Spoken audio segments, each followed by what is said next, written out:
The Senate has yet to begin committee hearings on the Maharlika Investment Fund, but this early, the proposal has sparked a debate in the chamber.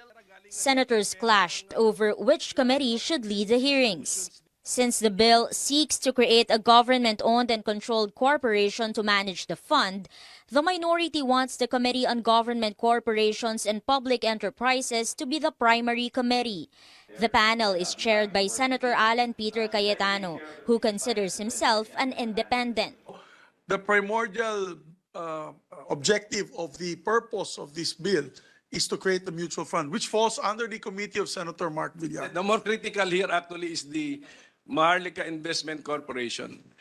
If there is a fund, nobody manages the fund. So what happens? But now that Senate Minority Leader Coco Pimentel and his deputy Risa Ontiveros were outvoted, the Maharlika bill stays with the Committee on Banks, Financial Institutions, and Currencies.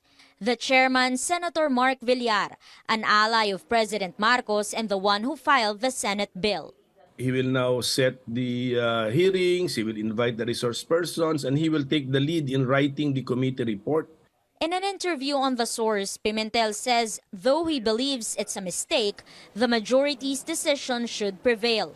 He promises tight scrutiny up to the minutest detail. To date, the Senate and House versions have the same pertinent provisions. Initial capital will come from the Land Bank and Development Bank of the Philippines. Other GOCCs such as the Central Bank and PAGCOR will contribute. Other sources include revenues from national resource companies, privatization of assets and loans, something that baffled Pimentel.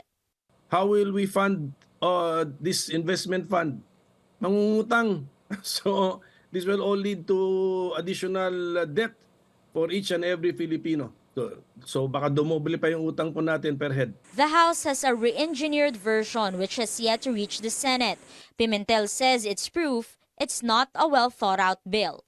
This measure is not justified at all at this moment. The concept has not been fixed by the proponents are very confused.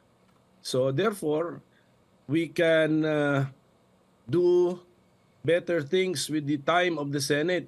Ontiveros says this is why President Marcos should not have pitched this at the World Economic Forum in Switzerland.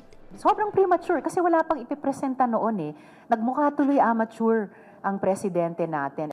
There's no date yet of the Senate Committee on Banks' first hearing.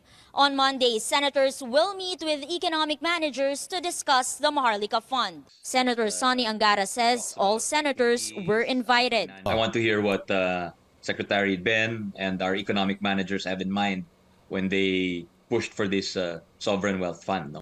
Certainly, what I know is that the senators will certainly look over the bill with a critical eye.